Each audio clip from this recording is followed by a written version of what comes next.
jẹ gbèsè ní orí business ìyẹn jẹ́ bó ṣe jẹ́. Ẹ ṣeun, ẹ jẹ́ kí a máa pe àwọn èèyàn wọlé. Òjíṣẹ́, ṣé kí n máa pè wọ́n? Òjíṣẹ́ o. Bẹ́ẹ̀ ni ẹ máa pè wọ́n. Alàgbà Túnjí Àtẹ́wọ́lógún. Mo ti tú yín lẹ̀ o. Alàgbà Túnjí Àtẹ́wọ́lógún. Èmi tú yín lẹ̀ o, ẹ̀yin lẹ̀ túra yín lẹ̀, èmi kọ́ o. Mo wà ń bẹ̀ mà. Mo dúpẹ́ lọ́wọ́ yín mà, mo dúpẹ́ lọ́wọ́ olóòtú, mo dẹ̀ dúpẹ́ lọ́wọ́ ọ̀gá Idris. Òwe tẹ̀ ń pa ẹ̀ ọ́dà ẹ̀pẹ́ ṣì máa ṣèwé lórí ẹ̀ máa kọ́ mi o. Ìbàdàn lèmi náà gbé omi ọmọ bí ẹ ṣe báyẹn o. Anyway, nígbà tí a bá lọ ta bá bọ̀ ní ọ̀rọ̀ iṣẹ́ IT yìí, ìbéèrè mi kíní lórí ẹ̀ ni pé ǹjẹ́ ẹ ní programming tí ó lè reduce or destroy hackers or hackers activities tó ń dá wàhálà lẹ̀ ní orílẹ̀-èdè Amẹ́ríkà tí wọ́n sọ pé orílẹ̀-èdè kan báyìí ló dìídì wá ọ̀nà láti wá kí kán máa hack situation. A rí irú nǹkan tó ṣẹlẹ̀ ń bẹ̀ nísìn láìpẹ́ yìí. Ìkejì ni pé tí a bá wí tá a bá ń bọ̀, àwọn ará ìlú òyìnbó wọ́n máa ní the next place, the next billion-dollar opportunities is Africa. The next place, until they make it, the best place now is Africa. And tí Africa ò bá ready, àwọn pípì àtún wá, wọ́n tún wá kó ọrọ̀ ajé wa lẹ́rú. Ǹjẹ́ ìkíní, ǹjẹ́ a ní opportunity láti lè ní bandwidth tiwa, internet tiwa, láti lè sọ pé okay o, irú bí mo ṣe wà yìí $10 ni mò ń san lóṣù fún internet. Àwọn tó wà ní Nàìjíríà tán bá bẹ̀rẹ̀ sí ra internet every time, wọn ò lè rí Wi-Fi lò. Ǹjẹ́ ó possible kí àwọn kan kúrò ní àdúgbò yìí àbí bẹ́ẹ̀ ṣe wà yìí láti lọ sí Nàìjíríà láti lọ develop Wi-Fi activities so that ó máa easier and cheaper for Yoruba people? Because tẹ́ bá rò dáadáa, kí lórúkọ ẹ̀? Lai Mohammed, the information minister, ó ń try láti sọ pé ẹ wá o, China ó difficult láti lo gbogbo kìíní ní China, ó ń compare wa sí China, àmọ́ ẹ mọ iye kan tí China ṣe, ẹ mọ nǹkan táwa ṣe, Korea ńkọ́, South Korea. Ẹ wá wò, kí ni nǹkan tá a lè ṣe kí àwọn kan lè lọ síbẹ̀ yẹn? Kí ni nǹkan tá a lè ṣe láti lọ síbẹ̀ yẹn láti lè ní abundant Wi-Fi for everybody? Ó dẹ̀ máa bring a lot of things, ṣé mo? Ó máa bring a lot of entrepreneurship. Ó ti yé mi sà. Ó dàbẹ̀ pé méjì tí mo ní nìyẹn o. Mo fẹ́ kó nǹkan mi tiẹ̀ mọ́ bí mo ṣe máa kú yẹn. Wọ́n bá yín pa. Alàgbà Idris Bello àbá yín pa. Ẹ ṣé, a dúpẹ́. So ní àkọ́kọ́ fún ìbéèrè yín àkọ́kọ́ nípa pé àwọn hackers àti àwọn fún àwọn tí ò yé, àwọn hackers ni pé gẹ́gẹ́ bí a ṣe bẹ̀rẹ̀ ètò ẹ̀rí àwọn tí a gbà láàyè tí wọ́n fi agídí tí wọ́n wọnú ètò wa, àwọn yẹn náà ń pè ní hackers. Ní àìpẹ́ yìí ní ìlú Amẹ́ríkà náà wọ́n ní oríṣiríṣi àwọn ètò ìjọba ní àwọn kan láti ìlú China àti ìlú bẹ́ẹ̀ bẹ́ẹ̀ ni wọ́n ti kí orí bọ̀ tí wọ́n fẹ́ máa kó ètò ọ̀rọ̀ wọn, àwọn nǹkan tí wọ́n kọ síbẹ̀ tí wọ́n kó pamọ́ tí wọ́n fẹ́ máa kó síta, àwọn yẹn náà ń pè ní hackers. Wọ́n gẹ́gẹ́ bí Yorùbá ṣe sọ, Yorùbá wọn ní tíbi tire nílé ayé ni. Bó bá ṣe ń ní ìlọsíwájú ó máa fa àwọn nǹkan míì dání ni. Ṣùgbọ́n wọ́n ní àìdúró là ń pè níjó. Bí kan bá ṣe ń ṣẹlẹ̀ nǹkan àti máa tẹ̀síwájú ni. Ẹ wo bí COVID ṣe ṣẹlẹ̀. Àìsàn tí a mọ̀ nípa ẹ̀ ó dé. Lára pé àìsàn yẹn dé kọ́ àwọn kankan wọ́n ti gbìyànjú, wọ́n ti ṣe vaccine fún, wọ́n ti bẹ̀ di olówó. So bí ọ̀rọ̀ hacking náà ṣe ṣẹlẹ̀ nìyẹn, bí aburú ṣe wà ń bẹ̀ náà pé kí ni àwọn mìíràn tún fojú sí pé ṣé ọ̀nà tí wọ́n ń gbà wọlé bí ọ̀rọ̀ olè ni, olè tó fọ́lé, ẹni tó máa ṣe bulletproof tó máa ṣe burglary proof náà, okay, tó wọn bá ṣe burglary proof síbi wọn ò ní gbà bẹ̀ wọlé, tó wọn bá ṣe lé bí ilé ayé ṣe bí technology ṣe máa advance nìyẹn. Okay, àti ń lo kọ̀ǹpútà báyìí, àwọn kan ń dọ́gbọ́n sí báyìí, ìgbésẹ̀ wọn dọ́gbọ́n sí báyìí, pàtó ṣe máa ṣe báyìí ni, wọ́n ní virus, àyíká ṣe antivirus. Bá ṣe máa gbìyànjú sí nìyẹn, a lè fẹ́ pátápátá nítorí pé nígbà míì gan àwọn míì máa ń mọ̀ wọ́n fẹ́ create solution àwọn á create problem gbogbo wọ́n fẹ́ ta solution yẹn fún àwọn èèyàn àwọn á create problem yẹn so bó ṣe wà nìyẹn báyìí sàn bá ṣe wà dókítà náà gbọ́dọ̀ wà so mi ò fà lè fẹ́ kù kọ́tàlẹ́kọ̀ọ́ sọ́nà ní pé kí ni kí a máa gbìyànjú wákàtí tá à ń lo ìmọ̀ ẹ̀rọ ní fún ilé ní fún iṣẹ́ ní fún gbogbo ẹni kí a máa fojú sí pé a ṣe gbìyànjú láti protect ẹ̀ láti fi ìṣọ́ṣọ́ ẹ̀bí àwọn ìtòrí ká lo virus ni bẹ́ẹ̀ tó ká lo waiting room ní ká lo key ni kó lè wà secure kí ọ̀nà káwọn bá fi àyè gba nǹkan tí a fẹ́ nígbà pàdé tó bá di pé à ń transfer owó ni àti kan bẹ́ẹ̀ bẹ́ẹ̀ lọ kí owó wa kí ó má bọ́ sí ọwọ́ lọ́wọ́ yẹn jẹ́ bẹ́ẹ̀ yẹn. Nípa question kejì nípa pé kí ni àwọn èèyàn sọ pé ìlú aláwọ̀ dúdú ilẹ̀ aláwọ̀ dúdú Áfíríkà ní ọpọ́n tún sún kàn báyìí nípa ìlọsíwájú bẹ́ẹ̀ ni ó lè jẹ́ nǹkan tó jẹ́ pé kí ni àwa ti rí látọjọ́ tó ti pẹ́ kódà ní ọdún mẹ́wàá sẹ́yìn tí mo sọra mi ní orúkọ Afropreneur ìtumọ̀ ẹ̀ ní pé kí ni ẹni tí ó pé kí ni gbogbo ìgbìyànjú ẹ̀ ó fẹ́ dá lórí ìṣòwò ó fẹ́ dá lórí ilẹ̀ aláwọ̀ dúdú ìlú Áfíríkà pé kí ni báwo ni a ṣe lè nílọsíwájú láti ìdí òwò ṣíṣe tá à ń pè ní entrepreneurship báwo ni a ṣe lè fi pèsè iṣẹ́ fún àwọn èèyàn wa gẹ́gẹ́ bí a ṣe mọ̀ wọ́n ní over a billion people ni ó wà nílẹ̀ Áfíríkà sìn táwọn lè máa tó rí bí ọdún mẹ́ẹ̀ẹ́dọ́gbọ̀n sí ó tó ṣeé ṣe kí ó ti di 2 billion people ṣé ó yẹ pé ọ̀pọ̀lọpọ̀ wọn kọ́ wọ́n máa jẹ́ youth ṣé ẹ̀ ń gbọ́ mi. dáadáa à ń gbọ́ yín o.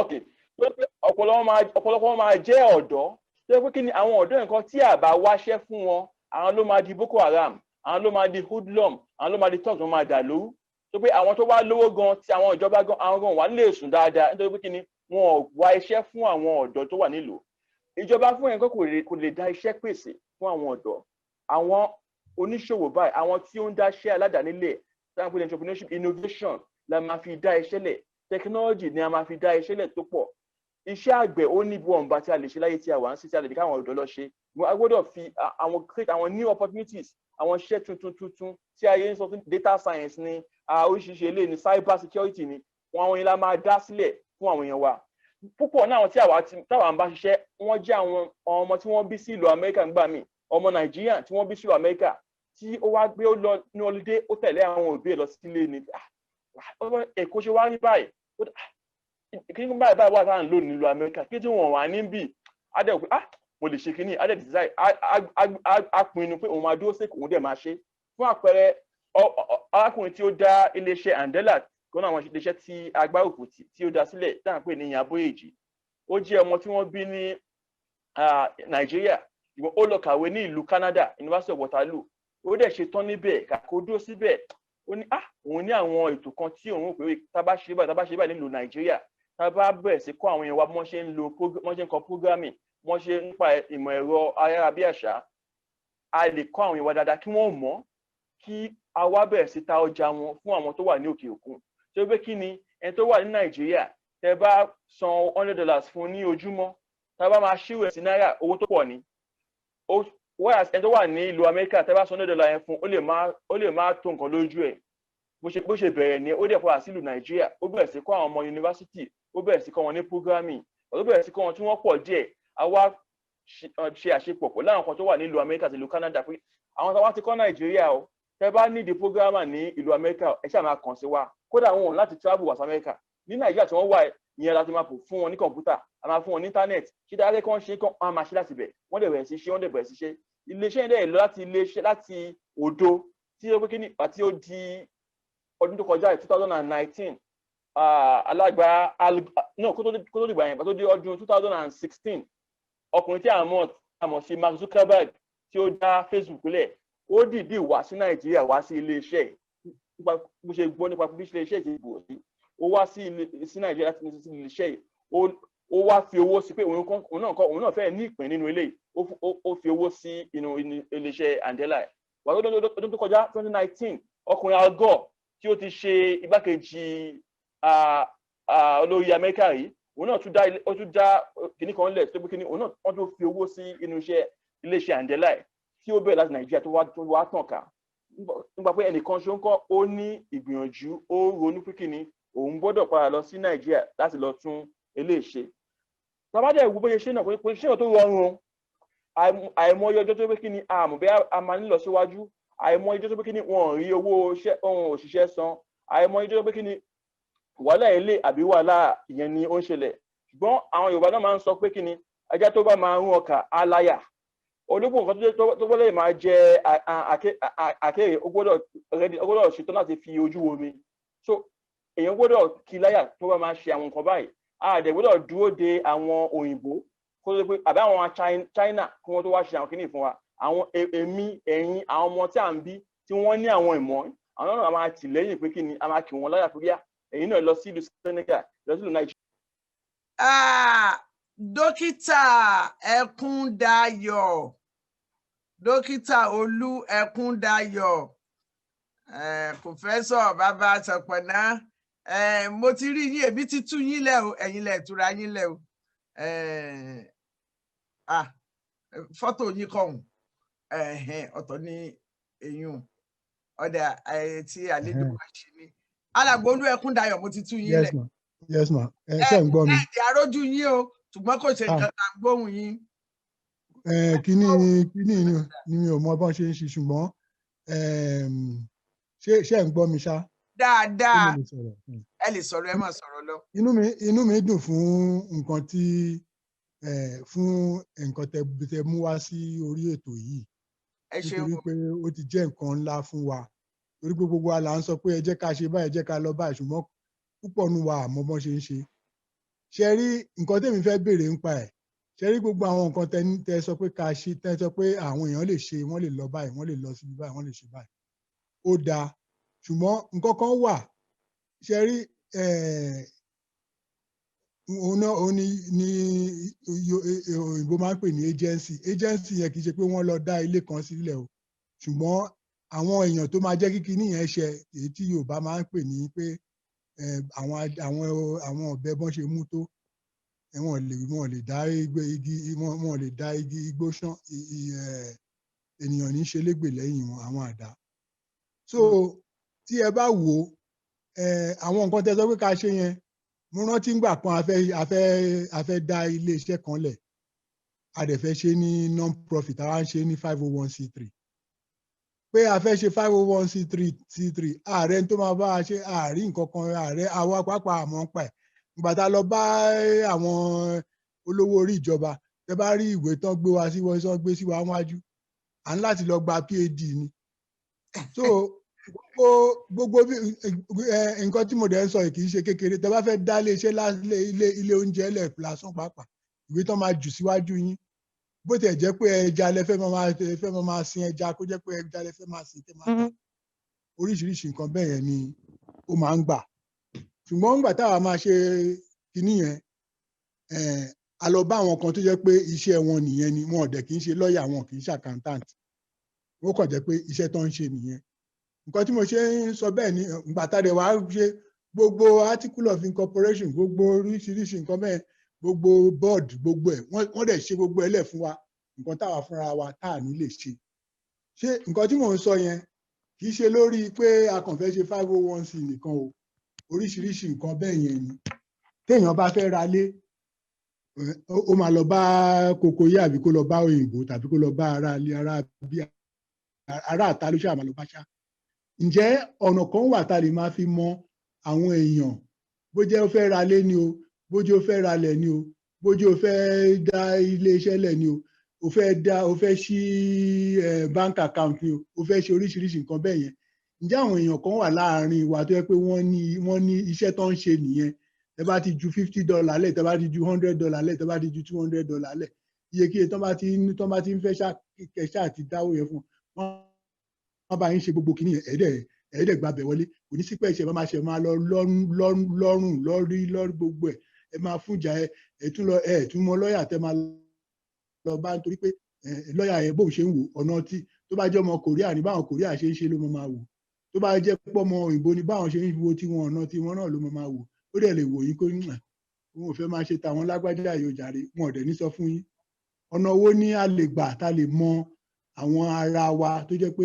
wọ́n á lè máa jẹ́ kí nǹkan wa dà ìyẹn kíní ìkejì òun ni pé gbogbo àwọn bá ṣe ń sọ wípé àwọn tó wà nílé wọ́n sì ń ṣe òwò gẹ́gẹ́ bá bọ́n ṣe ń ṣe tẹ́lẹ̀tẹ́lẹ̀ gbogbo oríṣiríṣi nǹkan bẹ́ẹ̀ yẹn tí kí ni wọ́n dẹ̀ ń sọ pé kí ni nǹkan tí àwa táwa ń bì tó a lè máa lọ ṣe nǹkan tèmi tiẹ̀ fẹ́ bèèrè ni pé kí ni nǹkan tá lè bá wọn ṣe tá máa ṣe ń bì tó jẹ́ pé tó bá ń gbin iṣu ńlé a máa tà ń bí tó bá ń gbin ọ̀gẹ̀dẹ̀ ńlé tó bá ń gbin ẹ̀gẹ́ ńlé a máa ṣe nítorí tó bá dẹ̀ ń gbin òrí a máa bá wọn gbé lọ a máa gbà a máa tà ń bí a máa ṣe àwọn ọ̀nà owó ní gbogbo àwọn kinní wọ̀nyẹn ló ṣe lè ṣeé ṣe ẹ ṣe. ẹ ṣe àdúpẹ́ ẹ jẹ́ kí n bẹ̀rẹ̀ láti orí ìbéèrè kejì.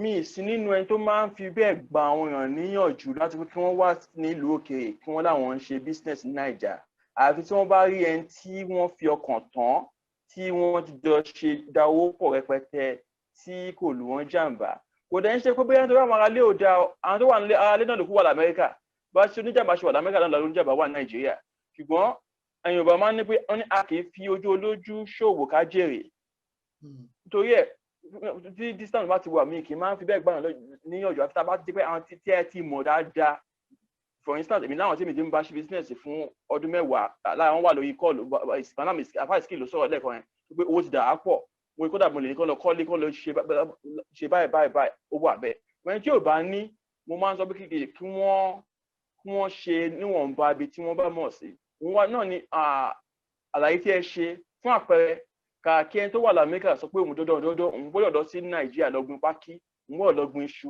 kó tó yẹ kó òun ṣe ni pé kí ni kó ṣe ìwádìí pé báwo ni iṣu yẹn ṣe máa dé Amẹ́ríkà tí ó bá dé Amẹ́ríkà báwo ni wọ́n ṣe ń tà tí ẹ bá lọ sí ọ̀pọ̀lọpọ̀ ìdásí ìrìn aṣọ ní Amẹ́ríkà kódà iṣu Ghana ló pọ̀ jù ńbẹ̀ so a máa bẹ̀ pé bá ṣe ń gbin iṣu tó ní Nàìjíríà kí ló tí a lè máa rí iṣu Nàìjíríà kó máa dé Amẹ́ríkà láwọn máa ń ṣẹlẹ̀ ní pé kí ni ẹni tí ó gbin iṣu ní Nàìjíríà tó fi ránṣẹ́ ó lè má mọ òfin Amẹ́ríkà pé orú iṣu wo ni wọ́n fẹ́ báwo kí ni àwọn ìjọba máa yẹ̀wò kí iṣu tó wọlé wọn tó wà l'Amẹ́ríkà kan ó lè ṣe àwọn ìgbìyànjú yẹn kó wá pọ̀wọ́pọ̀ pẹ̀lú àwọn tó wà ní Nàìjíríà pé kí ni báyìí ni oṣù tí wọ́n ń fẹ́ o báyìí ni ètò tí a máa láti ṣe o bẹ́ẹ̀ ṣe máa gbìn nìyí o ẹ bá gbìn tán ẹni tó máa ṣe ètò kí ó lè dé wọ́n lè ṣípò ẹ̀ ní o bó ṣe máa dé Amẹ́ríkà ní o bó ṣe báyìí ní so ká máa sowọ́pọ̀ yẹn òun ló máa jẹ́ kí a ní ìlọsíwájú so yẹn jẹ́ bí ó ṣe jẹ́ lórí ọ̀rọ̀ pé kí ni a lè ṣe pẹ̀lú àwọn ará ilé ní ọwọ́ kan ní ìbéèrè alákọ̀ọ́kọ́ nípa pé kí ni báwo la ṣe lè rí àwọn èèyàn wa tí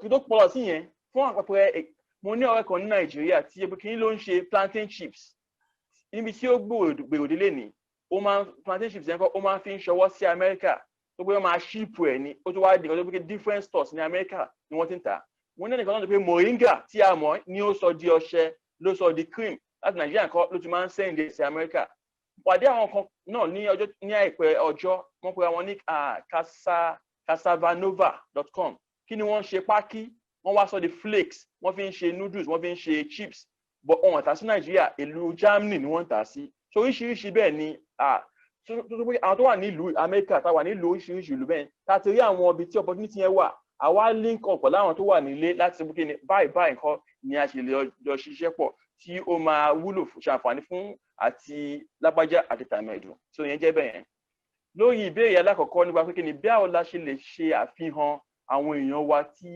wọ́n ti ní ìmọ̀ nípa àwọn bá ṣe ń dá business lẹ̀ tí wọ́n ti ní experience ní díẹ̀ tó yẹ pé kí ni ẹni tó ń bọ̀ lẹ́yìn kò tún ní láti máa ṣe bẹ̀rẹ̀ láti bẹ̀rẹ̀ again òun náà ni owó àwọn ètò tí àwọn olóòtú ń ṣe pẹ̀lú kí ni ní oríṣiríṣi àwọn ìjọ tí a ní àwọn community tí a ní bóyá ní church ní bá mọ́ṣáláṣí ni lẹ́yìn tá a bá jọ́sìn tán ó yẹ kí a máa ṣe àwọn ètò lórí ìṣòwò ká máa ṣe ètò lórí ìṣúná ká máa ṣe ètò lórí pé kí ni lágbájá ti ń ṣe kí lágbájá mọ̀ kí amòfin lágbájá ni kí ló lè fi dá wa lẹ́kọ̀ọ́ lágbájá iṣẹ́ tó ń ṣe ni tó lè ṣàlàyé fún wa lágbájá ilé ó ní franchise KFC ni báwo ló ṣe dá franchise yẹn lẹ̀ kí ni ètò tí a láti tẹ̀lé láti ṣe franchise ní ìlú Houston ní pápá ní mọ́ṣáláṣí Nàìjíríà tó ń pàpẹ ní Masjid Muminin ní Houston ní Sunday wọ́n máa ń ṣe àwọn ètò báyìí wọ́n kí ni wọ́n máa pe oríṣiríṣi ẹni tó ṣe pé bí amòfin ni o ẹlòmíì tó ní owó bísínẹ́sì truck ni o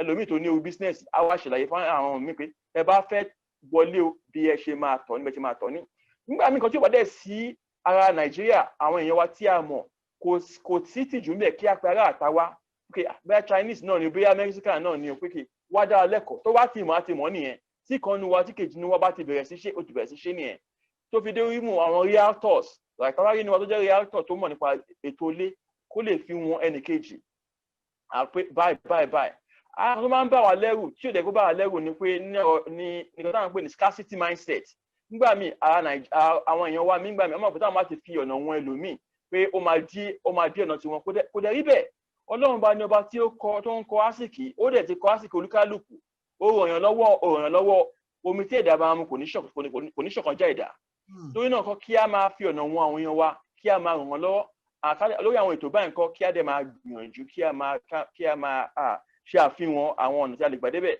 ní pàápàá púpọ̀ ni wọn là ń lọ mọ́ṣáláṣí là ń lọ sí church ká máa sọ di pé à ń lọ jọ́sìn fọ́lọ́run lásán kí a tún máa ràn wá lọ́wọ́ kí a máa fi ọ̀nà wọn ara wa àwọn báyìí kọ́ ló lè mú ìlọsíwájú bá wa ẹ ṣe lójú.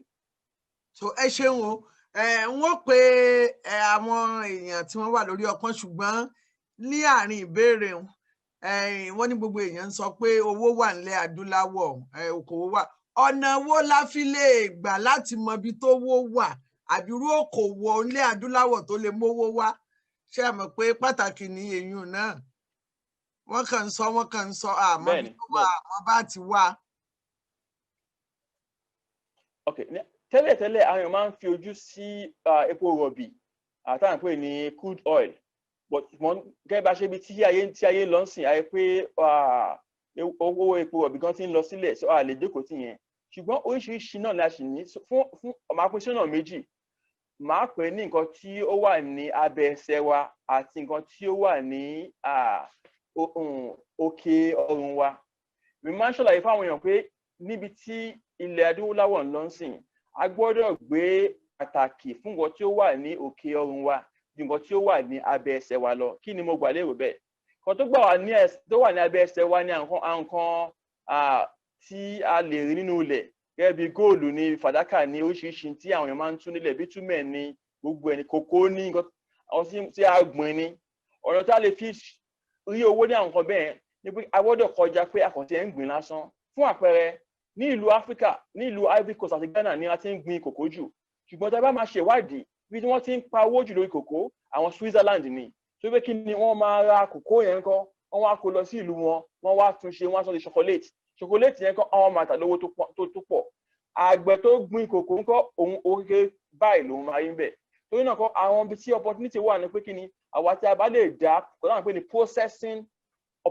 factories lẹ̀ láti sọ kòkó yẹn di chocolate kó tó dé kó máa kúrò ní ìlú Nàìjíríà or ìlú Ivory Coast lọ sí ìlú Amẹ́ríkà bàbá ṣe lè tún àwọn nǹkan yẹn ṣe sí ló máa yẹ kí owó kó gbé pẹ́ẹ́lí sí kí owó ẹ̀ pọ̀ sí so yẹn jẹ́ àkọ́kọ́ bẹ́ẹ̀ tó fi wá kan àwọn nǹkan míì tí a ní inú ilẹ̀ ṣùgbọ́n níbi tí ayé lọ sìn èmi sọ pé ibi tó yẹ kí a dojúkọ ni nǹkan tó wà ní òkè òyìnbá tá a bá wo ìlú Amẹ́ríkà àti àtàwọn káàkiri kò sí yunifásitì tẹ máa dé tí ẹ̀ ní bá ọmọ Yorùbá ń bẹ̀ tí ẹ̀ ní bá ọmọ Nàìjíríà ń bẹ̀ kò sí ìlú tẹ máa dé ní tá a bá ń wo àwọn tó wà lókè tí ẹ̀ ní bá àwọn èèyàn wá ń bẹ̀ kódà tẹ bá wo ìlú Amẹ́ríkà láìpẹ́ ẹni tí wọ́n fi ṣe igbákejì oníṣúná Amẹ́ríkà ó jẹ́ ọmọ Nàìjíríà tàbí sí Nàìjíríà kó tó wá sí ìlú Amẹ́ríkà ọ̀gbẹ́ni Wálé Adéyẹmọ tí wọ́n ń pè ní Wálé yàrá wò bẹ́ẹ̀ máa ṣe bá àwọn Nàìjíríà ó jẹ́ pé kí ni ajẹ́ ń tí orí wa pé púpọ̀ báwo la ṣe fẹ́ sọ orí wa tó pé yẹn kọ́ báwo fẹ́ sọ dowó ó jẹ́ gbọ́dọ̀ jẹ́ kọ́tọ́ kí ni a máa gbájúmọ́ àwọn èèyàn wa tí ó kọ́ àwọn ọ̀dọ́ wa tí wọ́n báwo la ṣe fẹ́ ṣe ètò ẹ̀kọ́ wọn jẹ́ pé kí ni ó máa yẹ tó bá ìgbàlódé mu jẹ́ pé kí ni àwa lè máa optimize ẹ̀kọ́ tí wọ́n kọ́ ọpọlọ pípé nǹkan báwo la ṣe fẹ́ sọ di owó jẹ́ pé kí ni àwọn èèyàn wa ò ní rí pé àwọn Nàìjíríà wọ́n kàn ti ẹ̀ ń ṣe gbájú ẹ̀ nìkan ni wọ́n kàn ti ẹ̀ ń gba owó lówó wọ́n ń ṣe scam wọ́n ń ṣe card ọpọlọ yẹn báwo la ṣe lè sọ di nǹkan tó yẹ kí ni wọ́n ń wúlò fún ilé ayé ibi tó yẹ kí àwọn ìjọba wa kí a gbájúmọ́ nìyẹn àti àwọn èèyàn náà kọ́ kí a gbájúmọ́ mo máa ń ṣàlàyé fún àwọn èèyàn tó wà ní òkè òkun pé àǹfààní tí ó tóbi jù tó lè ṣe fún àwọn èèyàn tó wà nílé ni pé kí wọ́n ní ètò ẹ̀kọ́ tí ó yè koro à ń raṣọ fún wọn ra bàtà fún wọn ó dáa ṣùgbọ́n bàtà máa tán aṣọ máa tán ṣùgbọ́n kò ẹni tó raṣọ fún tó ra bàtà fún tó ò béèrè pé ṣó ń lọ léèwé tó mójútó owó iléèwé ẹ̀ tí ò bá jẹ́ bùkátà fún ẹ lẹ́ni á jẹ́ bùkátà fún ẹ lọ́jọ́ ọ̀la. Torí náà kọ́ a ní láti mójútó ètò ẹ̀kọ́ àwọn èèyàn wa. Tí ètò ẹ̀kọ́ àwọn èèyàn wa nílé bá yẹ tó bá dáa, àwa wò pé báwo la ṣe máa sọ ọpọlọ pípé nǹkan, báwo la ṣe máa sọ di owó, ibo ni ayé ń lọ sìn. Fún àpẹẹrẹ oríṣiríṣi àwọn ètò tó pé wọn ṣe nílùú Amẹ́ríkà mọ́ tó pé owó ẹ̀ wọ́n ní Amẹ́ríkà, wọ́n ti ń gbé lọ sí ìlú India, wọ́n ń gbé lọ sí ìlú Pakistan, ìlú Bangalore, wọ́n pè ní back office support. Tẹ́ bá pé JP Morgan, tẹ́ pé Chase, tẹ́ ní wọ́n máa dá yín lóhùn ẹ̀ pé èdè India ló máa Yorùbá òyìnbó ẹ̀gàn agídí lè máa fi gbọ́ òyìnbó tó ń sọ mi tó ti ń bá yín sọ̀rọ̀. Lórí kí ni wọ́n ti outsource ẹ̀ sí ìlú India. Wọ́n á máa bèèrè pé nínú ara India tara Nàìjíríà ta ló gbọ́ òyìnbó jù. Tara Nàìjíríà ló máa sọ òyìnbó gan, ẹ ó pé ìlú ọba náà bí sí ni. Ó ṣe wá jẹ́ pé ìlú India ni wọ́n ń gbé àwọn iṣẹ́ yẹn lọ. So àwọn opportunity tó àwọn náà gbọ́dọ̀ máa wá ní ẹ̀fúkè. Báwo náà ṣe lè gbé owó àwọn iṣẹ́ yẹn lọ sí ìlú Nàìjíríà tó pé kí ni á fi lè pèsè opportunity fáwọn èèyàn wa nílé láti dẹ̀dẹ̀ kíní káà náà ní ìlọsíwájú. So oríṣiríṣi àwọn ọ̀nà tí a gbọ́dọ̀ máa gbà láti ní ìlọsíwájú nìyẹn. Ẹ ṣé púpọ̀. Ẹ ṣeun, mo rí ọwọ́ yín lókè. Isaac nìkan náà ni ẹ pe orúkọ yín. Èmi ti tú yín lẹ̀, tẹ́ ẹ bá túra yín lẹ̀ ẹ̀yin náà ò lè sọ̀rọ̀, kódà àti ẹ̀tún lè rójú yín gan-an. Ó dáa, mo ti èmi hello ó ẹ máa ń sọ̀rọ̀ lọ. Ǹjẹ́ ń gbọ́ mi báyìí? Dáadáa. Ok, ẹ ṣé gan-an. Ok, àkíyèsí méjì ni mo kàn fẹ́ ṣe lórí ètò yìí, but before then mo fẹ́ dúpẹ́ lọ́wọ́ àwọn olóòtú ètò yìí. I want to appreciate your effort in recognizing quality guests because mo wà lórí ètò ní last week náà èyí tá a ṣe. You invited àwọn strong people to educate us about legal matters. And tonight's guest has not disappointed either. Àkíyèsí mẹ́ta tí mo fẹ́ ṣe. Number one, New York stuff ní wa. Experience mi ni pé àwa tí a wá láti Nàìjíríà, a ní mentality pé we must all have doctorate degree before we can succeed. It shouldn't be the case. Àti àwọn Russian, àwọn Chinese tí wọ́n wá yẹn, they don't speak that much English, so they're able to start their own businesses. So that mentality, because there was a program to one show for about 2 or 3 weeks, no more than that, on social media. So Nigerians are the most educated in Konkoban. Undeceive war and discouraging us, stopping us from starting our own businesses. There's nothing wrong in going to school and having a degree, but pursuit of degree for the sake of being recognized as a Dr. Lagbaja, we should stop it. That's number one. If it's anything, what they do, but in the first degree in engineering, you don't have to have a master's degree or PhD. What they require you to have is professional license. Once you have that professional license, the sky is the limit for you. But they still have that belief that they have to be doctor, engineer. We should not pursue educational something just for the sake of. The other one is a trust deficit. Nini community wa. Ìgbà tí mo join ẹgbẹ́ kan ní New York níbí báyìí, I suggest we should come together and contribute money. About 25 years ago, ìgbà tí mo kọ́kọ́ join, or a little over 25 years ago, wọ́n ta àwọn ilé tí wọ́n depressed in New York City almost at a giveaway price because wọ́n fẹ́ kí wọ́n wà abandoned. Unfortunately, there was trust deficit within our group. We didn't do that. Or Yoruba in general,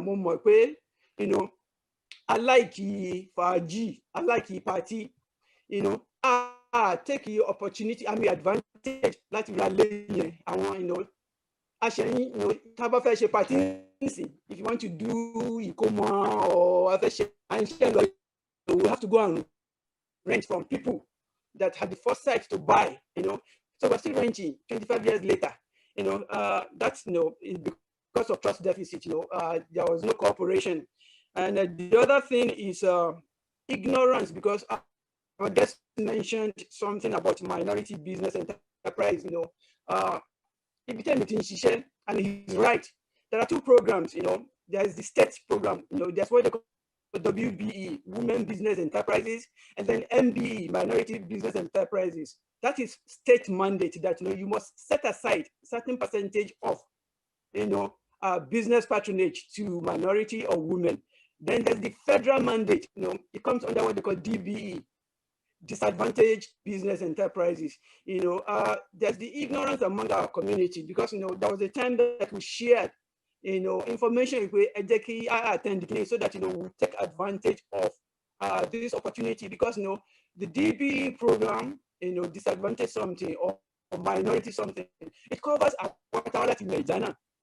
So until we open up, trust one another, or until we shed the mentality that, I must be doctor, lawyer, engineer, lagbaja, until we share this information and then we cooperate with one another, I'll make a headway. So, like I said, I don't think there's anything else I can add. But, the guest has dealt extensively with the topic, and I'm very appreciative. We appreciate the opportunity to contribute. Oh, I'm sorry. One last thing. Taxi something. In New York City here, there's what they call taxi medallion. And when people were taxing everybody, if they had taken advantage of buying medallion, it was less than 200,000 dollar. Can you believe that today, as I speak, it's over 1 million to have a medallion? A medallion is like a license that gives you the opportunity to operate taxi in New York City. So these are opportunities that we wouldn't take advantage of, and I'm hoping that at the end of today, we all think how to take advantage of all these opportunities that come before us. God bless you. So Alàgbà Idris Bello, ǹjẹ́ ní kankan sọ àwọn nǹkan tí wọ́n sọ? Bẹ́ẹ̀ni ẹ ṣé púpọ̀ ọ̀gbẹ́ni. Bẹ́ẹ̀ni wọ́n ṣe púpọ̀, àwọn nǹkan tí wọ́n sọ mo gbà wọlé rẹpẹtẹ. Kíkọ ṣe àwọn àfikún kan láti orí ọ̀rọ̀ tí wọ́n sọ kẹ́yìn nípa pé nǹkan táwọn èèyàn ò ní ignorance táwọn èèyàn mọ̀ ń pa ẹ̀. Wọ́n ní a kì í fi àìmọ̀nà ìdápàdé ń pàdé. Ọtí yóò bá dẹ̀ mọ̀ nǹkan àgbẹ̀ ẹni ni. So a gbọ́dọ̀ gbìyànjú láti fi àwọn ọ̀rọ̀ ká tàn ká kí àwọn èèyàn lè mọ̀. Fún àpẹẹrẹ tá a lọ sí website kan tá à ń pè ní mbda.gov. M as in Mary, B for boy, D for David, A for Apple, mbda.gov. That's Minority Business Development Agency. Oríṣiríṣi nǹkan tá a máa rí ń bẹ̀ tí ìjọba tó ń gbé kalẹ̀ láti ràn àwọn àtàpè tó ń pè ní minority lọ́wọ́. Kódà nígbà mi kéèyàn tó lọ sanwó gba lọ́ọ̀yà lóríṣiríṣi tó pé àwọn lọ́ọ̀yà tí wọ́n ti sọ tíjọba ti sanwó fún tó lè fi nǹkan wọ̀nyàn pé báyìí ni kò ṣe rìn.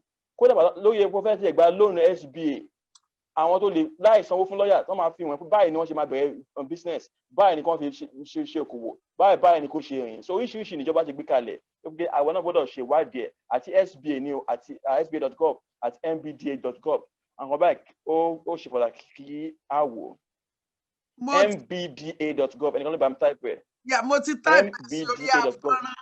Okay, ẹ ṣe mà. Then oríṣiríṣi ìlú náà ló ní bẹ́ẹ̀ àti SBA bẹ́ẹ̀ ni. Oríṣiríṣi ìlú náà kọ́ ni wọ́n dẹ̀ tún ní wọ́n ní what they call employment agency. Employment agency láwọn tó máa ń ṣe ni pé àwọn tí yóò bá níṣẹ́ lọ́wọ́ wọ́n máa ń retool wọn, wọ́n máa ń kọ́ wọn kí ni àwọn new skills. Okay, ṣé ó yẹ kó mọ̀ wọ́n ṣe ń ṣe Excel ni, ṣé ó yẹ kó mọ̀ wọ́n ṣe ń lo kọ̀ǹpútà ni, báwo ló ṣe lè ṣe láti tún iṣẹ́ ìgbàlódé ọ̀fẹ́ lọ́dẹ̀ máa ń ṣe ilé oríṣiríṣi bẹ́ẹ̀ ló wà ní àwọn àwùjọ wa tá a gbọ́dọ̀ wádìí nípa ẹ̀. Employment agency ó ti Texas láti TA lọ́n pé ti Texas Employment Agency. Oríṣiríṣi wọn náà ló máa ń ní ọ̀dọ́ máa fi ń support àwọn tó wá fẹ́ dá business náà lẹ́pẹ̀ báyìí ni kò ṣe gbà báyìí ni kò ṣe gbà báyìí ni kò ṣe gbà. Kódà a tún lè fún ọ ní mentor ẹni tó máa fi ọ̀nà wọ́n ẹ́. So oríṣiríṣi àwọn nǹkan tó pé a gbọ́dọ̀ tẹ̀lé nìyẹn. ní tí ọ̀rọ̀ tí wọ́n sọ pé àwọn èèyàn wa pé ó yẹ ká ti ṣe àwọn kan sẹ́yìn tá a ṣe medallion ní kinní kan ni àwọn Chinese máa ń pa lówe lọ́dọ̀ tí wọ́n pé the best time to plant a tree was 20 years ago. The next best time is now. Pé wọ́n ti lọ pé àṣìǹgbà yẹn kò mí pa àlè ṣe ń sìn. À ń ṣe patí ni àwọn hall la fi ń ṣe patí ta lónìí. À ń ṣe lọ hospital ni àwọn ló ń kọ́ hospital àwọn ló ní business tó ń set up business. Tó bá ṣe ń ṣe lọ school àṣẹ doctor kò mí pa àlè ṣe business náà. A pọ̀ díẹ̀ náà.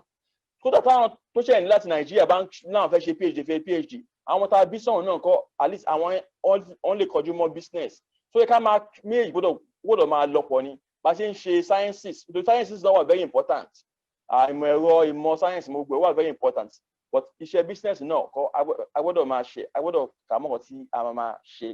Àdẹ ní parí tí wọ́n sọ nípa trust a kàn máa ń rò pé láàrin ara wa ni tẹ́ bá wo àwọn ẹ̀yà míì náà àwọn náà ní issue pẹ̀lú trust nípa àìfọkàntánra ẹni láàrin Chinese láàrin gbogbo àwọn náà láwọn àwọn ìṣòro yìí náà ṣùgbọ́n wọ́n ní bí wọ́n ṣe ń gorí ẹ̀ ni ni wọ́n sọ pé kí ni ẹnìkan Yorùbá níta bá dijú kí ẹni bí kọjá ẹni rere náà kọjá tó yẹ àwọn wo la lè bá ṣe ni kò dìbò tá a tó pé èèyàn ogún ká tó ṣe business bóyá èèyàn méjì mẹ́ta ni la lè bá ṣe ká tiẹ̀ bẹ̀rẹ̀ tá a bẹ̀rẹ̀ àwọn míì náà àkọ́ṣe níbi tí a ti bẹ̀rẹ̀ ṣùgbọ́n tí mo fẹ́ sọ nípa ìyẹn nìyẹn ẹ ṣe púpọ̀.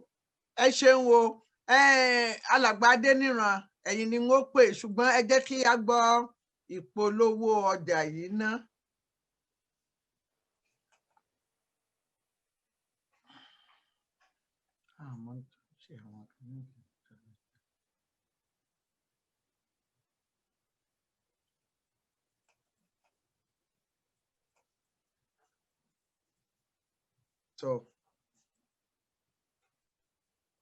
Ó dà ẹ jẹ́ kí n pe bàbá ọ̀jọ̀gbọ́n Adéníran Adébóyè lẹ́yìn ìgbà náà kí a tún gbìyànjú ìpolówó ọjà wọn.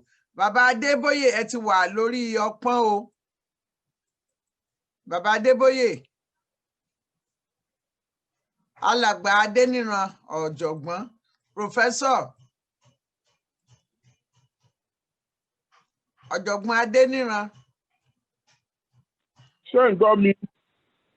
Ṣé ń gbọ́ mi? Hello. Ṣé ń gbọ́ mi? Hello. Bàbá Adébóyè à ń gbọ́ yín o. Ok, ẹ ṣeun. A ti ń gbọ́ yín. A dúpẹ́ púpọ̀ lọ́dọ̀ olóòtú àti àwọn ìṣàngbé rẹ̀. A sì kí alàgbà Idris fún gbogbo ohun kan tí wọ́n ti fi yé wa. Ìbéèrè kékeré kan tí mo fẹ́ béèrè ó dá sórí pé kéèyàn máa fi kòkó ṣe chocolate. Àwọn tí wọ́n ra kòkó ní Nàìjíríà, Ghana àti Sierra Leone wọ́n ti ní àwọn tí wọ́n ṣe contract pẹ̀lú wọn tí wọ́n ń gba gbogbo kòkó wọn. Báwo ni àwa tá a wà nílé ṣe lè enter into that tí àwọn tí ó wà nílé òfìta òpin yẹn fún wa? Ìyẹn ní. Èkejì, tá a bá wá ṣe chocolate ọ̀ǹtán tára máa tà fún torí àwọn ìlú tí ó yẹ kí wọ́n rà wọn ò ní àgbẹ́kẹ̀lé pé omi tá a fi ṣe chocolate yẹn mọ́. Wọn ò ní àgbẹ́kẹ̀lé pé bá a ṣe package ẹ̀ tọ̀nà. So nǹkan tí àwọn òyìnbó ń pè ní barrier to entry ó wà nínú ìbéèrè yìí. Ẹ dákun ẹ bá wa dáhùn.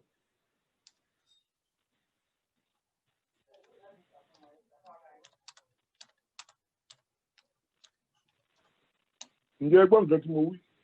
Wọ́n gbọ́ yín o, gbogbo wa la gbọ́ yín o.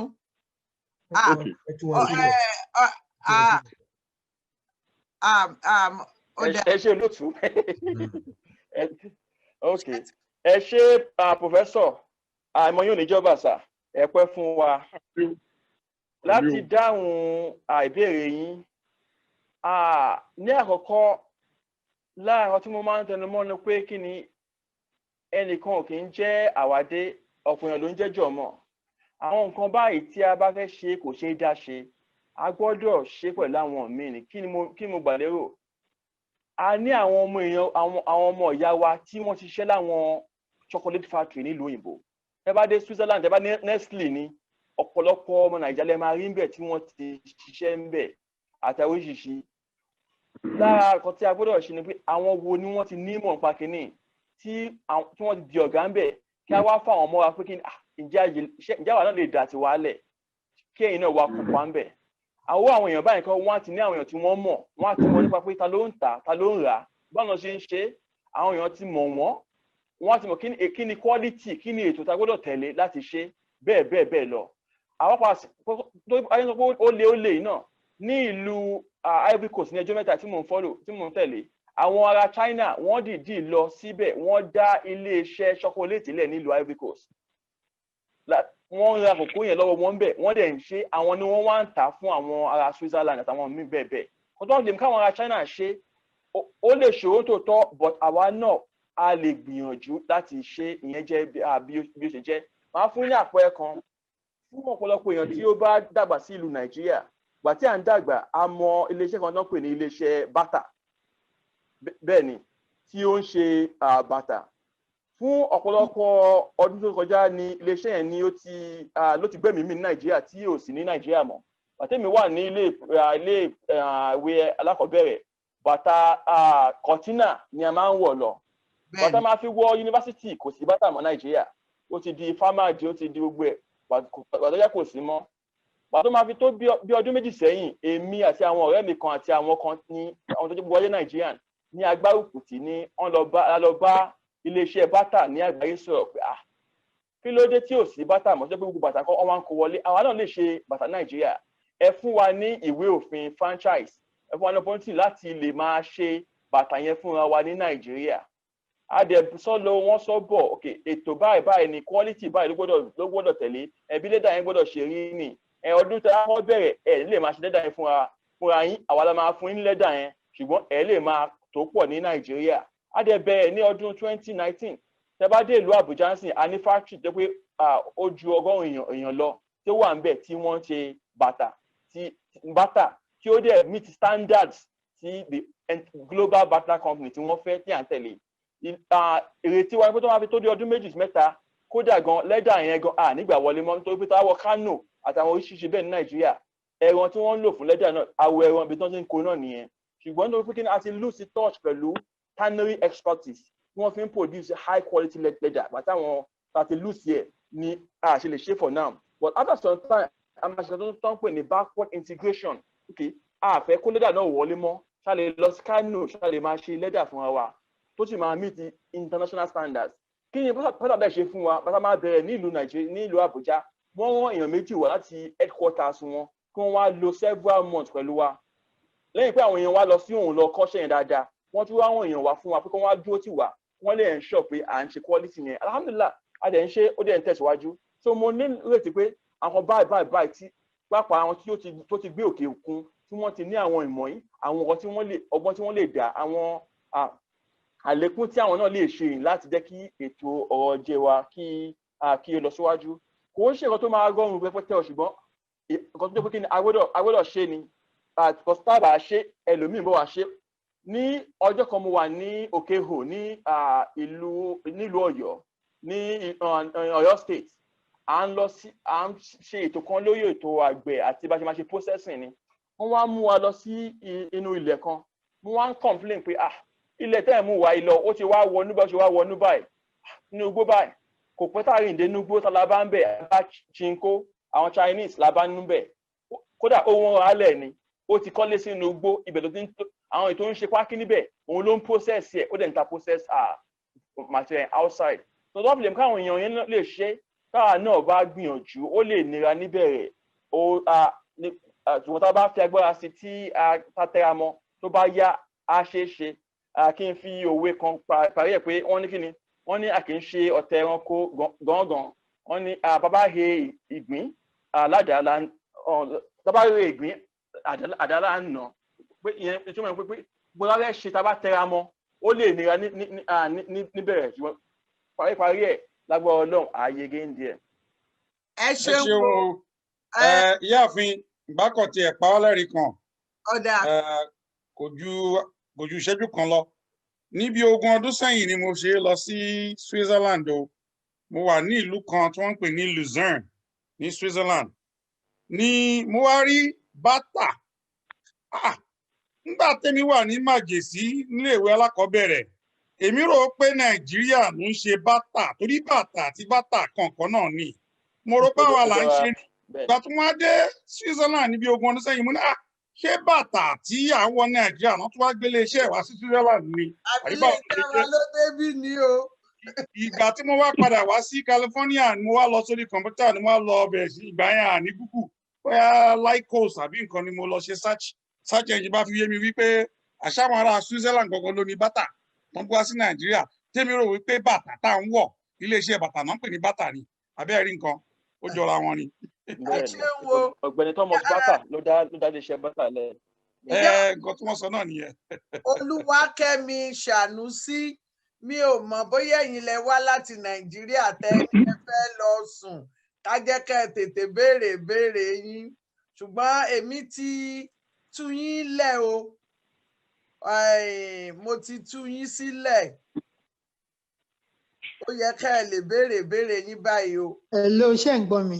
Dáadáa, à ń gbọ́ yín. Àwa rójú yín o. Ẹ yìí fi tojú yẹn sílẹ̀ náà. Mo dúpẹ́ fún opportunity láti darapọ̀ mọ́ program yìí ní ìrọ̀lẹ́ yìí. Nígbà tí brother wa Idris Bello ń sọ̀rọ̀ lẹ́ǹkan, wọ́n sọ̀rọ̀ nípa ètò ẹ̀kọ́.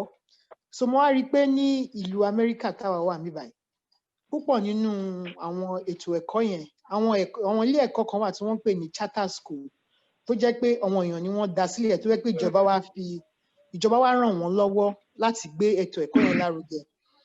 Púpọ̀ nínú àwọn ọmọ wa, àwa tá wá láti ìlú ibòmí bíi Áfíríkà, India nìkan kan, àwa la pọ̀jù tá à ń lọ sí àwọn ilé ẹ̀kọ́ yìí. Tó jẹ́ pé torí pé bóyá àdúgbò tá à ń gbé ni o, a nífẹ̀ẹ́ sí ilé ẹ̀kọ́ tó wà ńbẹ̀. A fẹ́ káwọn ọmọ wa darapọ̀, bóyá ilé ẹ̀kọ́ tó wà ńbẹ̀ kò ṣe kinní tó fún wa. So a máa ń fi àwọn ọmọ wa sí àwọn ilé ẹ̀kọ́ tí mo ń pè ní charter schools yìí, tó lè jẹ́ pé ó dẹ̀ máa ń ní ipa tó dá lára àwọn ọmọ wa. So ìgbà tí brother wa Idris ń sọ̀rọ̀ nípa ẹ̀kọ́ ní Nàìjíríà lẹ́kọ̀ọ́, mo wá wò pé ọ̀nà owó ni àwa lè gbà tí àwa náà lè fi máa sọ lára àwọn ilé ẹ̀kọ́ tí ó wà ní Nàìjíríà. Because àwọn ilé ẹ̀kọ́ mi wà tẹ́ kí wọ́n máa ń sọ wọ́n di charter school yẹn ní bíbáyìí. Àwọn míì dẹ̀ tẹ́ kí wọ́n ń dá sílẹ̀. Àwọn míì tí mo dẹ̀ gbọ́ nítorí wọ́n ní pé bí àwọn ìjọba Turkey nǹkan kan ló wá dá àwọn ilé ẹ̀kọ́ yẹn sílẹ̀ níbàyìí tí ìjọba Amẹ́ríkà náà wá gbárùkù tì. Ṣé orú nǹkan bẹ́ẹ̀ yẹn, ṣé ó ṣeé ṣe kí àwa náà ní orú nǹkan bẹ́ẹ̀ yẹn ní Nàìjíríà láti lè fi boost education àwọn ọmọ wa ní Nàìjíríà láti lè fi, because ẹ̀kọ́ Nàìjíríà yẹn ó máa ń jẹ́ nǹkan tó máa ń jẹ́ ìbànújẹ́ fún mi pé téèyàn ò bá ní owó rẹpẹtẹ láti fi rán ọmọ ẹ̀ lọ sílé ẹ̀kọ́ tó dáa, ọmọ yẹn ò ní ní ẹ̀kọ́ tí ó máa yegere. Ọmọ arọ́mọ míì tó yẹ pé tó wà ní ilé ẹ̀kọ́ bíi SS1 tí ó yẹ pé kò lè kọ òyìnbó tó dá sílẹ̀, tó bá ń chat pẹ̀lú yín, tó bá ń kọ nǹkan tó ń kọ síbẹ̀ kò ní òyìnbó yẹn kò kí ń jọra wọn. Bíi tó yẹ pé ọmọ mi tó yẹ pé ọmọ tó yẹ pé ọmọ ọdún 3 méjì mi báyìí tó yẹ pé tó bá kọ òyìnbó mi, akọ tó yẹ pé máa kọ tó yẹ pé máa yé yín láti kà. So ṣé ọ̀nà wà tí àwa náà lè fi ní orú àwọn àǹfààní bẹ́ẹ̀ ní Nàìjíríà fún ẹ̀kọ́ láti lè fi ran àwọn ọmọ wa lọ́wọ́? Ẹ ṣé púpọ̀ àǹtí Kẹ́mi, ẹ ṣé adúpẹ́ fún ìbéèrè yín. Ní àkọ́kọ́, ọ̀rọ̀ tí ẹ béèrè nípa ètò ẹ̀kọ́ ó jẹ́ ọ̀rọ̀ tí ó máa ń mú mi lọ́kàn gan, nítorí pé kí ni orílẹ̀-èdè tí ò bá mójútó ẹ̀kọ́ àwọn èwe ẹ̀, orílẹ̀-èdè náà ti pàdánù ọjọ́ iwájú. Kí ó dẹ̀ tó mọ̀, ó máa ń tó bí 30 ọdún. Àwọn ìpèníjà tí à ń ní ní ìlú wa Nàìjíríà lénìí kò ń ṣe àwọn tó ṣẹlẹ̀ ní àná àbí ìjẹta. Àwọn nǹkan tá ti gbìn ní bí 30 ọdún sẹ́yìn ní ìlú pàápàá ní sọ̀rọ̀ Boko Haram sìn, àwọn tí a fún lẹ́kọ̀ọ́ ní bí 30 ọdún sẹ́yìn ló wá di wàhálà lé wa lọ́wọ́. Tí a bá dẹ̀ gbìyànjú ń sìn láti tún ṣe àtúnṣe, tá bá tún máa rí bí 30 ọdún míì, kò ní sí ìlọsíwájú. Nípa ètò ẹ̀kọ́ Nàìjíríà, ọ̀nà tí a lè gbà láti ràn wọ́n lọ́wọ́ pọ̀. Ká tẹ̀ kọ́kọ́ mú níbi tí ó kéré tó wọ́n ní pé ibi pẹlẹbẹ la ti mú ọ̀lẹ jẹ. Tí a bá lè dá ilé ìwé lẹ̀, báwo la ṣe lè ran àwọn tíṣà lọ́wọ́? Ní pàápàá ọ̀pọ̀lọpọ̀ ilé ìwé ló jẹ́ pé ti rí ní Nàìjíríà pé kí ni wọ́n ń gbìyànjú, ṣùgbọ́n tíṣà náà lọ́mọ tó máa lọ sí school, tíṣà náà fẹ́ wọ ọmọ tíṣà náà máa wọṣọ. Tí ẹ bá dẹ̀ lè sanwó dáadáa fún tíṣà, ẹ lè nírètí pé tíṣà máa kọ́ ọmọ dáadáa. Tíṣà ò bá kọ́ ọmọ dáadáa, báwo lọmọ ṣe fẹ́ ní lọ síwájú? So àkọ́kọ́ ni pé tá bá lè ṣe àwọn ètò kan tó pé kí ni àwọn máa fi ran àwọn iléèwé lọ́wọ́ láti máa fi owó bá wọn sanwó tíṣà. A lè ní àwọn ètò tó pé kí ni a máa adopt àwọn school kan. Púpọ̀ ní wọ́n tó pé kí ni adàgbà sí Nàìjíríà tó lọ sí Amẹ́ríkà. A lọ iléèwé primary school, public púpọ̀ wa lọ. Àti primary school mi o, àti secondary mi o, àti iléèwé alákọ̀ọ́bẹ̀rẹ̀, iléèwé gíga ni, àti iléèwé university gbogbo tí mo lọ Nàìjíríà, public mo lọ. Báyẹn àwa máa ń fojú tẹ́ńbẹ́lú àwọn tó lọ private ní ìsìn ìdàkejì là ń rí. Tó gbogbo wa ká bá gbìyànjú pé káti àwọn public school tí mo lọ gbà yẹn wọn ò lówó tíṣà lọ. Ǹjẹ́ a lè pawọ́pọ̀ ló pé kí ni nínú tíṣà 5-6 ṣá lè máa bá wọn ká dáwó tíṣà jọ kí wọ́n fi ṣe èlékún owó fún wọn.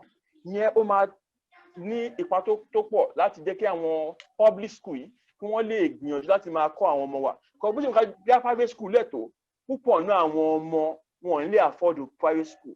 A lè sá fún public school. Public school láti wà very solid. Tí public school bá da, ẹni wá wùn lè lọ private school, ṣùgbọ́n at least a mọ̀ pé ọmọ mẹ̀kúnnù náà kan òun náà ní àǹfààní láti jẹ ní public school. Láwọn àwọn bàbá wa, bàbá tèmi, màmá bàbá mi, iṣẹ́ aró ni wọ́n ń ṣe ní Tòkù ní Abẹ́òkúta. Àwọn ò kàwé. Ṣùgbọ́n nípa pé ìgbésẹ̀ tí àwọn Awólọ́wọ̀ ṣe ní àwọn ọdún 1954 ló jẹ́ kí àwọn òbí tiwa kí wọ́n lọ sí iléèwé. Wọ́n wá di ọmọ aláró tí yé pé kí n táwọn náà wọ yunifásitì. So àwa tá ti jẹ àwọn àǹfààní nǹkan, àwa náà gbọ́dọ̀ gbìyànjú pé kí ni tíjọba ṣe ń ṣe tiẹ̀ kọ́, báwa náà láti lè fọwọ́sowọ́pọ̀ pọ̀ láwọn iléèwé nǹkan láti tún help wọn sí. Ìyẹn jẹ́ bí ọwọ́ àkọ́kọ́. Ìkejì ni pé kí ni tá bá dá fún àwọn yàtọ̀ sọ́rọ̀ tíṣà, báwo la tún lè ṣe augment syllabus wọn, kí mo mean. A ní ètò kan non-profit kan ní US tá à ń pè ní UKF, United for Kids Foundation, àti olóòtú ẹ̀ jẹ́ àǹtí wa Tọ́pẹ́ Fájíngbésì. Wọ́n dálẹ̀ kí ni wọ́n máa ń ṣe ní àwọn school ní Èkó, wọ́n máa ń kọ́ library síbẹ̀. So pé àwọn èèyàn láti US ló máa dáwó jọ, wọ́n wá kọ́ library síbẹ̀. Táwọn ọmọ èèyàn bá ṣe tán ní school, wọ́n wá lọ síbẹ̀, wọ́n wá lọ kàwé, wọ́n gba librarian síbẹ̀. So lómi tó pé kí ni òyìnbó ògùn ege ní class tó bá máa fi lo bí wákàtí kan méjì pẹ̀lú wọn ní library lójoojúmọ́ tó ń kàwé, òyìnbó ẹ̀kọ́ á máa gún ege sí. Níbẹ̀ wọ́n máa ti ṣe àṣàyàn ọmọ mi pé àwọn ọmọ ilé ìmọ̀wé àmọ́ ṣàpò lówó léwé tó fẹ́ san, wọ́n á pariwo ẹ̀ síta, àwọn èèyàn bá wọn jáwó, wọ́n á sanwó fún sanwó léwé ọmọ yẹn. Eléyìí lágbájá ó ní ìdí lágbájá, eléyìí ó ní ìtàmẹ̀dùn. Wọ́n wá kí ni wọ́n ní interest, wọ́n fi ìfẹ́ wọn sí àwọn iléèwé nǹkan, wọ́n support wọn. So àwọn ọ̀nà nǹkan mo rò pé a lè gbà láti ṣe ìlọsíwájú fún àwọn ètò ẹ̀kọ́ wa. Eléyìí ò jọba lẹ̀ o, ìjọba náà ní ipa tó tóbi láti kó lórí ẹ̀rọ ẹ̀kọ́ wa. Ṣùgbọ́n wọn náà la mọ̀ bí ọ̀rọ̀ ìjọba ṣe rí ní Nàìjíríà, kí Ọlọ́run kó bá tún àwọn ìjọba wa ṣe náà ni. Àwa ń dúró dè yẹn, táwa náà bá lè ṣe ní ìkan ní méjì, nígbàpá àtàwà nílùú Amẹ́ríkà, nígbàpá tí dọ́là ti fẹ́ẹ̀ di 100 náírà ẹ̀, wọ́n bá tá láti ṣe kékeré, ó níbi tí ó dé. Àwọn ìgbìyànjú tí mo pé a tún lè ṣe láti fi tún ètò ẹ̀kọ́ wa ṣe nìyẹn. Ẹ ṣé púpọ̀. Ẹ ṣeun o. So Ọ̀gbẹ́ni Iskil Ismail láti Nàìjíríà, Ọ̀gbẹ́ni Ismail, mo ti tú yín lẹ̀. Èjì rẹ̀. Bàbá mi, ìyá mi, lákọ̀ọ́kọ́ náà mo kọ́kọ́ lu àwọn olóòtú lọ́gọ ẹnu fún iṣẹ́ takuntakun tí wọ́n gbé wá àti erin lákàtàwé èèyàn tẹ́ gbé wá. Ẹ̀gọ́ fi jakun mọ́ ọmọ Bello ìṣẹ̀ràn ìlú kan, àwọn tọ́mọ̀ lọ́mọ ẹ̀ tí ọmọ ní ọmọ. Ọlọ́run kó jẹ́ kí ó pẹ́ fún wa, kó rí rẹ̀ ọkàn kì. Àmín. Méjì nínú wá jẹ́ arójú yìí ní nǹkan o. Ẹ má bínú, inú yàrá mọ́ wa ni mo fi ṣe pé mo fẹ́ sùn. Ẹ rẹ ojú rẹ gbójú mi lọ́wọ́ Bello yóò fojú mi ẹ̀yìn. Àkọ́kọ́ ni pé tí a lè bá èèyàn ṣòwò pọ̀ lórí pé mo kàn mọ́ orí mo fọkàn tán láì ṣàkọọ́lẹ̀ nǹkan kan láàrin ìwọ àtẹ̀ǹtẹ̀jọ fẹ́ ṣòwò nínú ẹ̀sẹ̀ yẹn lé ní. Èkejì ó ní pé àwọn òwò tí àwọn òbí wa ti ṣe tí wọ́n sì ṣe láṣelà ṣùgbọ́n tí wọn ò lè gbé dé ìpele kejì. Ṣé ọmọ lè wọlé wọn nílé làwò ká tó sọmọ lórúkọ? Ṣé ọmọ lè wọlé kó wò pé òwò tí àwọn òbí mi ṣe tí ó fi jẹ́ pé wọn ò yáwó lọ́wọ́ ẹnìkan àbẹ tó bá yáwó lọ́wọ́ wọn ṣáwa ò lè gbé lọ sí ìpele tó kàn ni? Ṣé mọ̀ kéèyàn òbí àwọn kan lọ dá bàtà lẹ̀ tá a lọ gbàgbà ní Switzerland ṣáwa náà ò lè wọlé káwò pé kí la lè jáwé ká lè fewé pọ́n òbí àwọn òbí wa àtòwò tí wọ́n ń ṣe ni. apá àwọn olóbì. Ìyẹn jẹ́ béèrè mi ò fẹ́ béèrè pọ̀ jù torí iṣẹ́ wà lọ́la Nàìjíríà. Ẹ ṣé ìyá mi. Ẹ ṣeun o. Bọ̀dá mi èjì rẹ̀ ẹ ṣé púpọ̀. Ẹ kú àìsàn. Kí n bẹ̀rẹ̀ lórí ìbéèrè àkọ́kọ́, ọ̀rọ̀ ńlá ni ẹ mẹ́nubà yẹn. Ní ọ̀pọ̀lọpọ̀ ìgbà tí àwọn èèyàn máa ń sọ pé kò sí ìfọkàntọ́, a ṣe bísínẹ́sì kò yọjú sí dáadáa, wọ́n gbá mi. Àwọn tó máa ń béèrè ni pé kí àkọọ́lẹ̀ yín dà, kí lẹ kọ. Èèyàn jẹ́ àáfàá kò rán, èèyàn jẹ́ pásítọ̀ kò rán. Bí máa báyàn ṣe òwò, kódà máa bọ́mọ ìyá mi ṣòwò, a máa kọ́ọ́lẹ̀ ni. Súnà gan-an. Kí la fẹ́ ṣe? Èlò máa mú wá, èlò ni ìwọ náà máa mú wá, báwo ló ṣe ń lọ, báwo ni ò ṣe lọ, ọgbọ́dọ̀ kọ́lẹ̀. Àwọn ẹ̀sìn wa gan kódà nínú Quran fi yé wa pé tá a bá máa báyàn ṣe òwò pọ̀, a gbọ́dọ̀ kọ sílẹ̀ ni. Tó bá jẹ gbèsè, ẹ gbọ́dọ̀ kọ sílẹ̀ ni. Tó pé kí ni ẹlòmíì lè fi ṣe ìjàmbá, ẹlòmíì lè gbàgbé lóòótọ́, mo kọ́ kọ sílẹ̀, a lè máa padà sórí ẹ̀. So ìwọ̀n tá a máa ń sọ pé à ń ṣe bísínẹ́sì pọ̀ ni ká gba legal agreement, ó wà important. Kò bá jẹ́ pé alóòótọ́ aláìkára wa á ṣe gbogbo ẹ̀. Ọ̀pọ̀lọpọ̀ bàtí wàhálà bá ṣẹlẹ̀, àwọn èèyàn kì í kọ̀ọ̀kan sílẹ̀. So mo fẹ́ gbà wá nímọ̀ràn yẹn pé bísínẹ́sì yẹn kéré ni, ó tóbi ni, kí á gbìyànjú kí á máa tẹ̀lé òfin, kí á kọ sílẹ̀, kí á ṣe agreement, kó tó wáyé ká ṣe, kó tó wáyé ká register, kí á tẹ̀lé òfin, ká má fi ṣe ti abẹ́ ilé lásán. Ìyẹn jẹ́ ìkíní. Ìkejì, ọ̀rọ̀ lálẹ́ lẹ́mú wá yẹn. Tá a bá wo oríṣiríṣi àwọn iléeṣẹ́ aládàáni Nàìjíríà, ó máa ṣòro láti rí ìtọ́jú pé kí ni ó ti wà ní orí, tó ti kọjá láti orí ìran kìíní sí kejì sí kẹta. Kí ni mo sọ? Nígbà tí a ń dàgbà, a mọ oríṣiríṣi àwọn business. Tábà tí ẹ wo olóòtú MK Abiola, ọ̀pọ̀lọpọ̀ business wọ́n dá sílẹ̀ lénìí àrímọ́.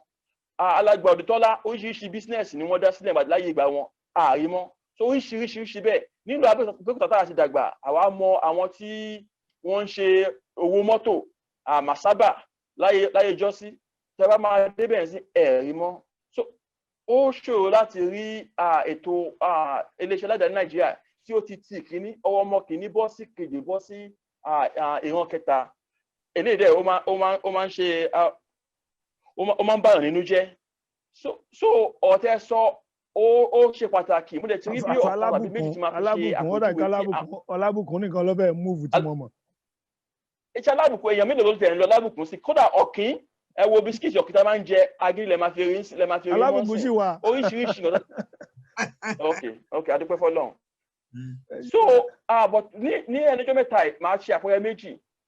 Gẹ́gẹ́ mo ṣe sọ níbẹ̀rẹ̀, mo dàgbà nílùú Ìlaró. Bó ṣe jẹ́ pé bàbá mi jẹ́ ẹni tó jẹ́ pé kí ni wọ́n was a librarian, wọ́n ṣe ẹni tó ń ṣe àmójútó bí tá à ń kó àwọn ìwé sí ní on the side too. Wọ́n ní poultry farm tí wọ́n ti ń ṣe àwọn ẹran ọ̀gbìn pàápàá adìyẹ. Àwa ní ọ̀rẹ́ kan náà tí Alhaji Alison nílàwó náà jẹ́ pé kí ni wọ́n jẹ́ gbajúgbajà ẹni tó ń ṣe ètò ọ̀sìn ní adìyẹ tí ó tóbi gan láti ní gbogbo ìlú Ìlaró. Lára tó dùn mọ́yàn ni pé kí ni léèní ọmọ wọn nìkan náà àwọn ọmọ wọn tí a jọ lọ sí iléèwé, ó lọ sí UNAB, ó ṣe bachelors, masters and PhD in the field of agriculture. Léèní òun ló ń run business yẹn. Ó ti wá bring in technology oríṣiríṣi ìgbàlódé ló ti mú bá business yẹn tó fi ń gbòòrò sí. So owó ilé nǹkan ó jẹ́ nǹkan tó dùn mọ́yàn nínú. Ní ẹ̀kejì, ní ẹjọ́ mẹ́ta mò ń bá kan náà àwọn àbúrò mi sọ̀rọ̀ ní ilé ní Nàìjíríà. Òun jẹ́ dókítà oníṣègùn ni, ó lọ sí yunifásitì Ilé Ifẹ̀, wọ́n jẹ́ oníṣègùn ní ìlú Ìjẹ̀bú. Ó wá fi ń tó mi létí pé ṣé mo mọ̀ pé iṣẹ́ aró tí àwọn màmá bàbá wa tí wọ́n fi lélẹ̀ tí wọ́n ń ṣe, òun náà òun àti ń ṣe lẹ́gbẹ̀ẹ́, òun ń ṣe Kampala, òun ta Kampala. Kódà bóun ṣe ń ta nílùú Nàìjíríà lòun ta sí ibòmíì. so ilé jẹ́ nǹkan tó pé ó dùn mọ́yàn nítorí kí tá bá nílé ni àwa rí ọmọ tó kí ni tí ó ṣíjú síbẹ̀ tí òun náà fẹ́ gbìyànjú ẹ̀ so gẹ́gẹ́ bí àfáà skill ṣe sọ àti àwa lè wò ó lé kí a rò pé kí ni àwọn òbí wa ti ṣe sẹ́yìn kí ni ọ̀nà tí àwa náà lè fi gbà tún ṣe tí ó máa bá ìgbàlódé mu ọ tí ó dáa púpọ̀ ni. ẹ ṣeun tó alàgbà Apẹ́lógún n ó pè yín láìpẹ́ yìí ṣùgbọ́n onílù production wọ́n ṣíwájú yín ẹ jẹ́ n sáré mú ìbéèrè wọn onílù mo ti tú yín lẹ̀ o. Hello ẹ gbogbo ilé ẹ káalẹ́ o. ẹ káalẹ́ o. ẹ kú ohun o ẹ kú ètò gbogbo ilé. o. alàgbà Idris ẹ kú iṣẹ́ o. wọ́n ń dáhùn o. yes sir. mo lù yín lọ́gọ ẹnu o. àjíǹdára máa jẹ́ sà. ẹ ṣe pọ̀. inú mi dùn ní gbogbo nǹkan tẹ́ ti ń sọ bí mo ti ń fi etí kọ́ látàárọ̀. ẹ dákọ pé ẹ lọ sílùú kan ní òkè o. a gbé ọba ìlú wa kan wá sí orí ètò ní ọ̀sẹ̀ tó kọjá a ṣí gangan fi gangan ìgangan yẹn ò jìnnà sókè o. kò ju bí 1 hour lọ so tí wọn bá gba Ìbàdàn wọlé ó lè gbàyàn bí under 2 hours bí wọn bá gba Abẹ́òkúta wọlé ó lè gbàyàn bí 1 hour 30 minutes. a rí i pé nínú àwọn ìbéèrè táwọn èèyàn ń bi ọba náà ń jọ yẹn wọ́n ní wọ́n ń wa àwọn nǹkan àlùmọ́ọ́nì ní inú ìlú kan tí bí àrọ́kò kan tí ó jìnnà sí gangan bí ẹ̀bà kò ju bí let's say 20 kilometers sí gangan lọ. so ìgbà tá a parí ètò ní last week mo wá pe àwọn tó wà on the ground nílùú yẹn tó rọ́mọ ọbẹ̀ ní mí pé àwọn wo ni wọ́n ń wa àwọn nǹkan àlùmọ́ọ́nì yẹn tó ń wa kùsà wọ́n ń pè kí ni ẹni kùsà bóyá gold tàbí diamond ni wọ́n wà ń bẹ̀ so wọ́n á láwọn Chinese ló wà ń bẹ̀ mo ní you see Chinese wà ń bẹ̀ Ọ̀yọ́ state dẹ̀ wà ń bẹ̀ wọn ò mọ̀ pé irú nǹkan bẹ́ẹ̀ yẹn ń lọ ok irú nǹkan báyìí gẹ́gẹ́ bí elétò ọrọ̀ ajé tẹ́ ẹ jẹ́ irú ìmọ̀ràn wo lẹ lè gba Ọ̀yọ́ state government láti lè lọ mójútó irú nǹkan bẹ́ẹ̀ yẹn ìgbà tó Ọ̀yọ́ state ò mọ̀ pé irú nǹkan bẹ́ẹ̀ yẹn ń lọ àwọn Chinese ń wá láti ìlú wọn wá wakùsà ní Ìgangan can you just imagine. irú ìyànjú wo lẹ lè gbà wọ́n. àwọn bá pọ̀ mọ̀ lúwa ní tiẹ̀ ń wà tí fi ń ṣe ètò ọrọ̀ ajé. wọ́n ní ẹ̀yin náà bá mi ẹ̀yin náà lè máa padà pé bí kulé ò pa ni tòde ò lè pa ni. tòde ò lè pa ni.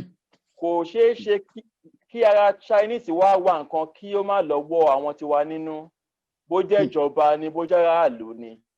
ara Chinese ò ní déédéé kọ̀ sọ̀kalẹ̀ sí òkè wò àbí síbì kan kó bẹ̀rẹ̀ sí wá nǹkan. ẹni tó máa wà gan àwọn èèyàn wa ló máa fi wà. tẹ́ bá máa wádìí ẹ̀ títí ó lè lọ́wọ́ ìjọba nínú. so àkọ́kọ́ nípa ẹgbẹ́ ọ̀bá aṣọ tọ́ ní ọ̀pọ̀lọpọ̀ ọgbà nǹkan tá a máa jẹ kò ń jẹ́ ká gbọ́n. ó ti pọ̀ jù.